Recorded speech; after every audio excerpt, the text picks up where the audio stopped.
masuk ke settingannya ya. Nah, ini settingan factory reset. Nah, kita lihat dari RDY, kita klik dialnya. Nah, ini tertulis referensi. Yang pertama kita cari DRC dulu ya. Dari kontrol motor. Dari DRC kita pilih FCS ya, factory setting. Nah, ini tertulis yang pertama setelah diklik FCS itu no, kita ganti jadi ini ya. Oke, kita klik 2 detik sampai kembali ke no. Oke.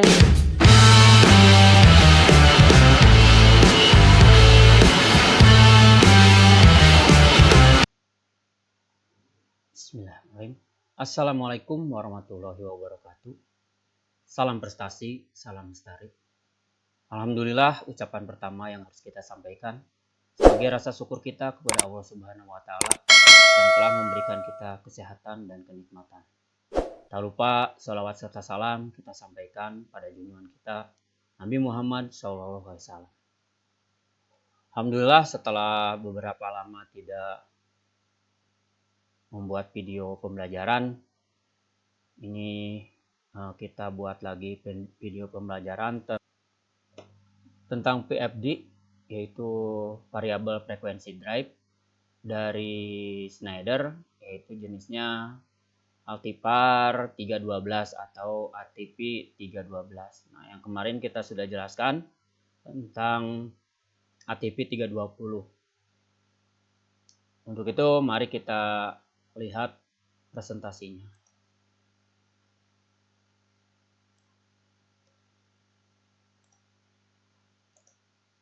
Ya, ini presentasinya tentang PFD ATP 312 Odin.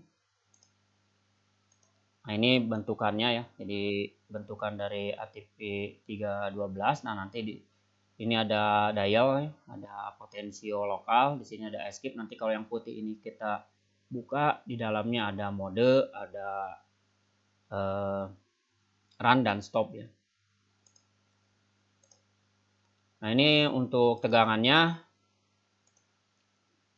Jadi kalau tipenya adalah ATP 312 M2 ya, ini biasanya menunjukkan berapa daya yang dipakai. M2 itu adalah tegangannya single fasa ya, 200 sampai 200 volt.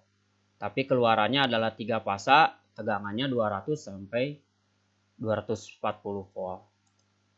Terus ada yang ATP 312 M3 yaitu 3 fasa ya, tapi tegangannya 220 input maupun outputnya.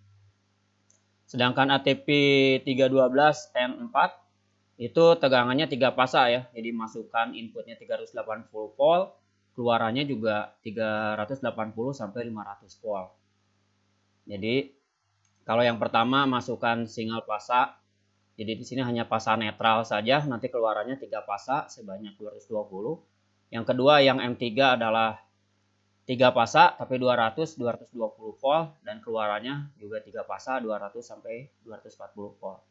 Sedangkan yang N4 ini adalah tegangan inputnya 380 volt per fasanya dan keluarnya juga 380 sampai 500 volt per fasanya.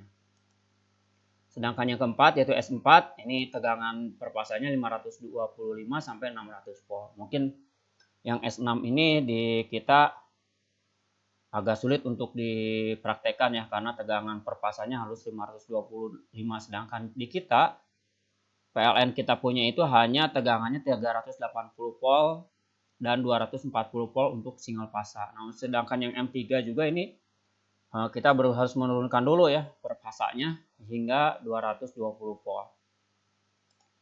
Nah, di sini ada labelnya, atau sini tertulis ATV 312 H037 M3. Nah, berarti M3 ini inputannya adalah 220 volt, 240 volt 3 fasa dan keluarannya juga 220 volt, 240 3 fasa. Dayanya adalah 0,37 kW atau setengah HP. Nah, yang kita akan pakai di sini adalah ATP 312 H075 M2. Jadi yang kita itu masukannya single fasa yaitu 220 volt atau satu fasa ya, fasa netral 220 sampai 240 volt. dayanya adalah 0,75 kW atau 1 horsepower. Nah, itu yang akan kita pakai VFD-nya. Nah, ini ada, nanti kita akan bertemu keypad-nya ya. Seperti ini, nanti kita diperlihatkan dengan aslinya sehingga kita nanti akan praktek ya. Jadi di sini ada yang pertama, ini ada LED RF ya, REF. Nah, ini REF LED illuminated in speed reference. Jadi speed referensinya berapa? Nah, ini menunya harus aktif ya. Nah, terus yang kedua local LED. Nah, ini untuk monitor. Jadi harus nyala ya pada saat kita dikasihkan power.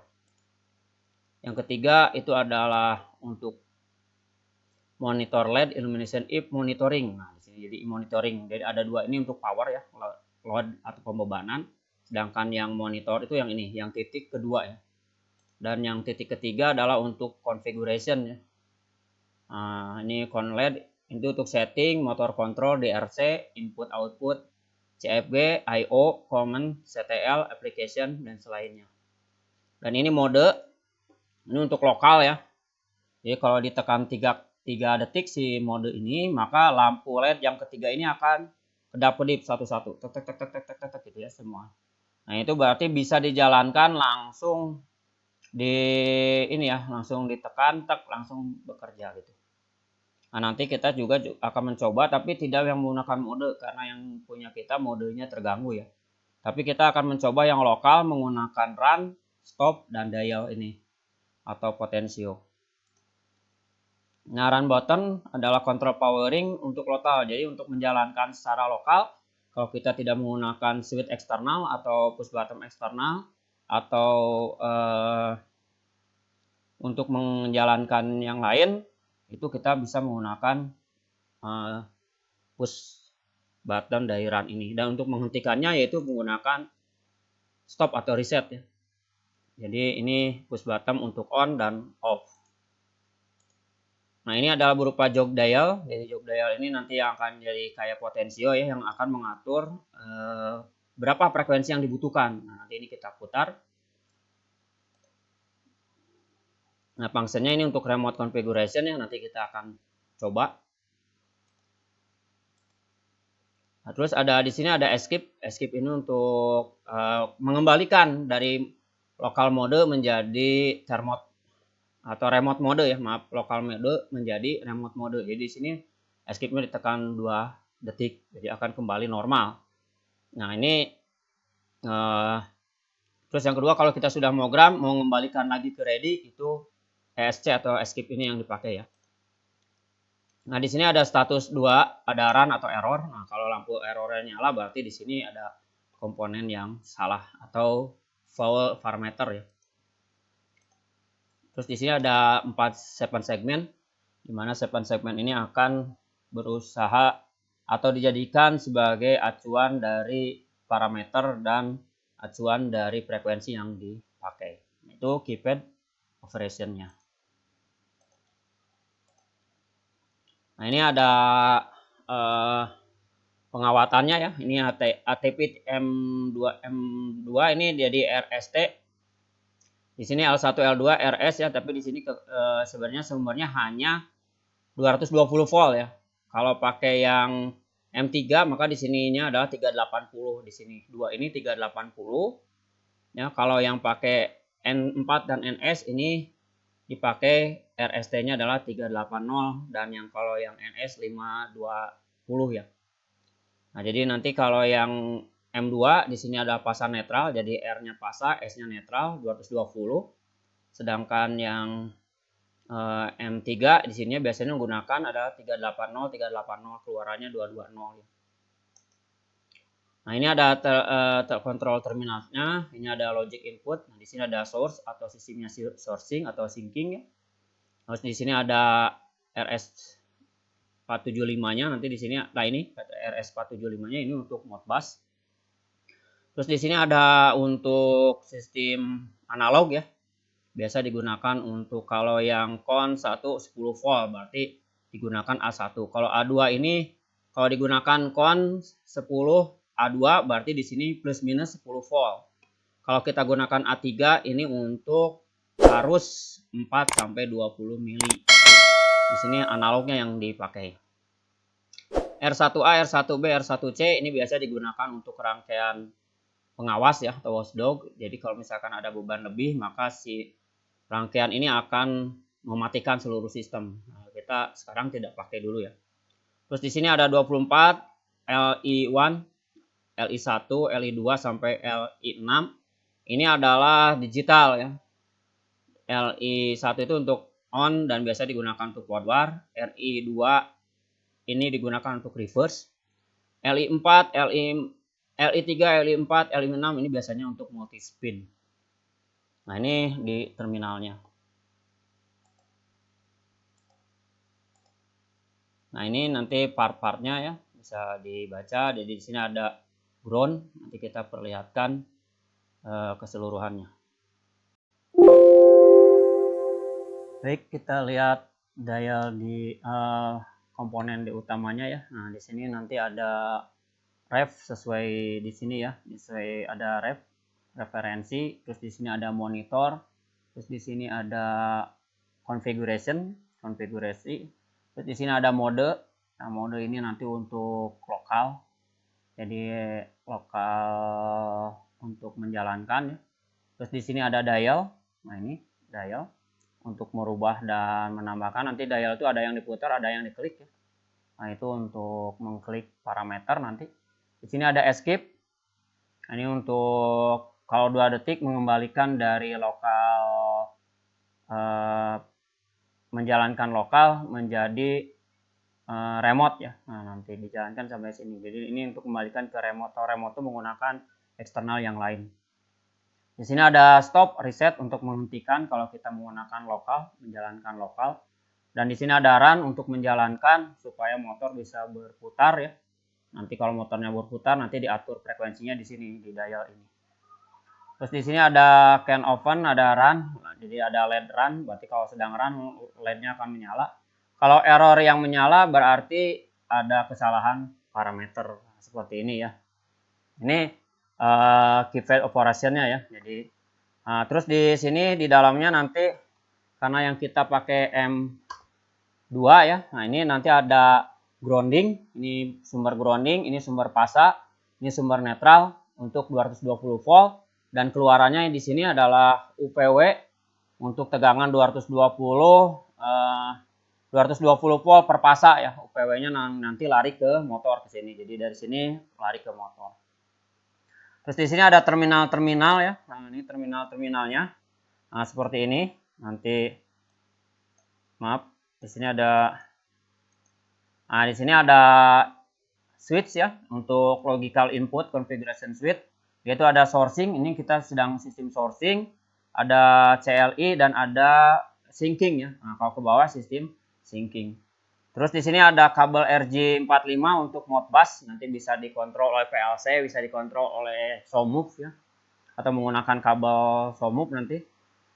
Dan di sini ada COM, terus di sini juga ada AI1, ada 10 volt. Jadi ini untuk pengaturan analog input dengan 10 volt. Nah, kalau misalkan COM 10 volt, AI2 itu menggunakan berarti dia menggunakan sumber plus minus 10 volt.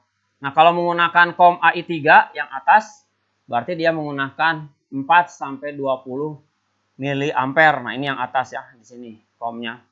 Terus di sini ada R1A, R1B, R1C ini untuk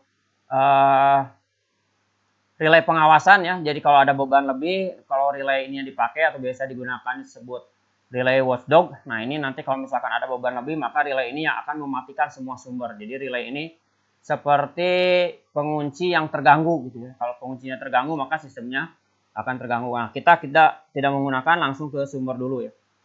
Terus di sini ada digital input, ada 24, ada LI1, LI2, LI3, LI4, LI5, LI6 dan CLI. LI1 itu biasa untuk start stop, untuk putaran forward ya, dan LI2 kalau kita sistemnya nanti di RSS atau di IO RSS-nya dipakai untuk reverse, maka digunakanlah LI2. LI3, LI4, LI5, LI6 biasanya digunakan untuk preset speed atau multi speed ya. Nah, itu terminal-terminal yang ada di ATP 320 ya. Terus di sini ada perintahnya. Maaf, selain perintah tadi ini udah disebutin ya semuanya. Jadi ada grounding, ada LI1 sumber di M2 ya 220 volt. Ada UVW untuk motor, ada R1A, R1B, ini tadi power partnya. Kita belum turunkan tapi kita sudah sebutkan semuanya ya. Nah, di sini terus nanti wire control ya atau pengawatan, pengawatannya. Nah, untuk speed nanti digunakan untuk eksternal pengaturan speed atau pengaturan frekuensi dengan menggunakan eksternal potensio.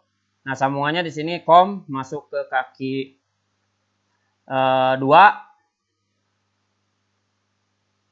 Maaf, ini kaki kalau dihitung dari sini ya 1 2 3 berarti COM masuk ke kaki 1. Sedangkan untuk pengaturan AI1-nya masuk ke tengah dan ke kaki 3-nya ada 10 volt. Kalau yang potensio kita yang nanti akan kita pakai, nah yang ini maaf, ini potensio yang kita pakai. Nah, ini potensionya, maka nah ini Z1-nya nanti masuk ke 10 volt, angka satunya nanti masuk ke AI1, dan angka Z2-nya nanti masuk ke COM. Nanti kita gunakan yang ini. Sedangkan ini nanti untuk start stop menggunakan eksternal ya. Oke. Nah, di sini juga ada perintah pengawatan untuk 2 wire atau 2 kabel atau disebut tusi ya. Kalau di tadi di apa? Di TCC-nya kita pilih 2C, berarti rangkaiannya kayak seperti ini nanti. Jadi si 24 volt ke LI1, tapi ini harus berupa switch ya, bukan berupa push bottom. Beda dengan kalau kita gunakan 3 wire. Kalau menggunakan 3 wire, jadi ini si L1-nya sebagai stop, L12-nya sebagai forward, L1X atau L13 kalau nanti di settingnya itu sebagai reverse. Nah, ini nanti yang akan kita praktekkan ya. Terus nanti kalau mau dipindahkan ke sistem lokal ke sini ya. Nah, nanti tinggal dipindahkan, nanti kita akan gunakan di sini. Jadi di sini si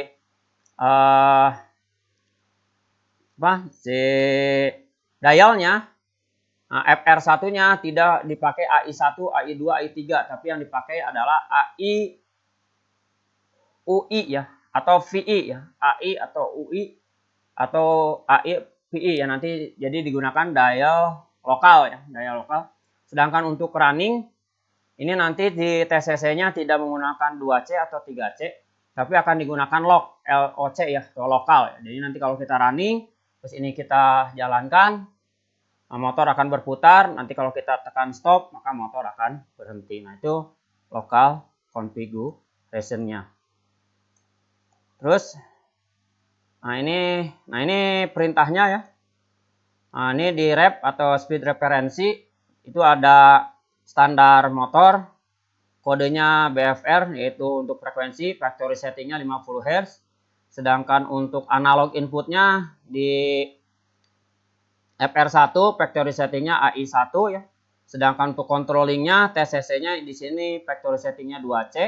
Nah, nanti kita akan coba setting untuk factory setting dulu untuk sekarang ya. Nah, ini nanti di settingannya nanti kita lihat, nanti di set akselerasinya betul nggak 3. Untuk ACC-nya factory settingnya adalah 3 detik. Deklarasinya 3 detik, LSP-nya 0 Hz, HSP-nya 50 Hz. Nanti kita akan praktekkan bagaimana mengembalikan parameter VFD ATP 312 ini ke parameter pabrikan ya, atau disebut factory reset atau factory setting. Nah, yang DRC drive-nya nanti di sini juga sama. Nanti kita akan lihat BFR-nya, frekuensinya berapa, tegangannya berapa, frekuensi motornya berapa, arus motornya berapa. Nah, nanti yang ini akan kita setting kalau kita nanti akan menjalankan motornya disesuaikan dengan nameplate ada pada motor. Makanya nameplate pada motor itu sangat penting sekali. karena di sini akan menjadikan dia sebagai titik utama dalam pengaturan parameter. Nah, nanti di sini ada I/O input, sama I/O input juga tadi disebutkan ada TCC 2C ya, ini untuk kontrol wire. Nanti kalau yang lokal di sininya diganti jadi lock ya. Ini masih sambungannya. Nah, ini settingannya ya. Jadi kalau nah ini acceleration atau ACC itu 3 detik, factory settingnya, declaration 3 detik, LSP-nya 0, HSP-nya 50, ITH atau arus current thermal atau arus panas di sini harus 80% dari inominal. Inominal itu berarti arus yang ada di nameplate. Terus di sini ada RRS untuk reverse assign atau reverse penandaan menjalankan motor secara pembalik, yaitu menggunakan LI2 ya. Kalau inputnya dipakai RSS, LI2. Kalau misalkan nanti dirubah ya seperti itu. Kalau untuk preset tadi sudah disebutin LI3, LI4. Sedangkan untuk yang analog yang lain atau menggunakan plus minus 10 volt digunakan AI2. Nah, di sini ada kontrol motor ya. Nah, ini set parameter kontrol motor yang settingannya seperti tadi, BFR, tegangan, frekuensi sumber, tegangan motor, frekuensi motor, arus motor, dan kecepatan motor, dan cospi motor atau faktor kerja motor yang harus dilihat di nameplate. Jadi nameplate itu merupakan faktor utama dalam penyetingan motor tersebut supaya kondisinya normal. Nah, ini settingannya. Nah, baru kita masuk kita akan nyeting ke settingan parameter, yaitu factory reset. Nah, yang pertama kita nyalakan dulu. Kita masukin ke sumber. Nah, sekarang ini udah nyala dan tertulis RDY ya, atau ready ya. Nah, kalau sudah ready baru kita masuk ke settingannya ya. Nah, ini settingan factory reset. Nah, kita lihat dari RDY, kita klik dialnya. Nah, ini tertulis referensi. Yang pertama kita cari DRC dulu ya. Dari kontrol motor. Dari DRC kita pilih FCS ya, factory setting. Nah, ini tertulis yang pertama setelah diklik FCS itu no, kita ganti jadi ini ya. Oke, kita klik 2 detik sampai kembali ke no. Oke, kita escape, kembalikan. Nah, maka escape itu fungsinya untuk mengembalikan ke parameter sebelumnya ya. Oke, setelah DRC dapat, baru kita ke I/O. Klik, cari juga FCS. Klik, cari juga ini. Klik. Oke, kita escape-kan lagi, baru kita sekarang cari CTL ya, kontrol. Cari juga FCS, cari juga sudah no, cari juga ini. Klik sampai no lagi, skip, terus escape, terus kita cari yang terakhir function ya. Nah, ini cari juga FCS. Ini dari no diganti jadi ini juga. Maaf. Klik 2 kali. Oke, nah sekarang kita akan cek settingannya yang tadi ya, yaitu dari DRC. Kita dari DRC dulu, klik. Nah, kita cari dari di set dulu. Nah, ini accelerationnya benar nggak 3 detik? Nah, ini 3.0. Declarationnya 3.0 juga. Terus LSP-nya 0. Terus high speed-nya adalah 50. Terus, nah ini ITH-nya di sini 4,8. Nah, nanti di sini akan jadi settingan pabrikan pertamanya adalah 4,8. Nanti kita akan setting 80% dari nominal motor kita. Kita escape. Sekarang kita cari DRC. Nah, ini ada BFR, frekuensi utama, frekuensi sumber harus 50 Hz. Oke. Terus di sini nanti ada setelah BFR nanti setelah BFR kita klik, ini ada tegangan ya. Ini 230, 220. Kita kalau mau setting 220 mangga kita tinggal putar lagi ya. Kita klik 220 saja misalkan. Nah, ini kita escape. Nah, terus dari Ini tegangan frekuensi motor 50. Oke. Nah, ini arus motor. Maaf. Tadi kita harusnya tidak setting karena kita ini masih settingin factory ya. Maaf, tidak. Berarti tadi tegangan kita balikin lagi ya ke tegangan. Kita balikin lagi ke tegangan. Ini berarti 230 ya. Nah, kita putar 230. Oke, maaf. Oke, 2RC udah NCR ini. Speednya di sini settingan pabrik 1400. Terus cost P-nya atau faktor kerjanya di settingan pabrik ada 0,77. Nanti kita lihat semua di nameplate motor kita. Nah, ini udah selesai. Jadi settingannya kembali setelah ke settingan pabrik. Oke, kita lihat sekarang I/O-nya ya. Nah, ini TCC-nya settingan pabriknya masih 2C. Nah, terus kita ke nah ini RSS-nya. Ini LI2 ya. Udah sesuai. Nah, ini udah kembali ke ini CTL-nya. FR1-nya masih pakai A11 ya. Jadi nanti kita akan ganti kalau menggunakan lokal, tidak menggunakan ini ya, potensio dari luar ya. Nah, itulah settingan pabrik yang sudah kita kembalikan dengan menyeting kembali parameternya ya. Nah, mudah-mudahan bisa bermanfaat sehingga kita memahami bagaimana cara memahami factory reset dan memahami komponen-komponen apa saja yang ada di ATP 312. Terima kasih atas segala perhatiannya. Mohon maaf atas segala kekurangannya. Assalamualaikum warahmatullahi wabarakatuh. Salam prestasi, salam lestari.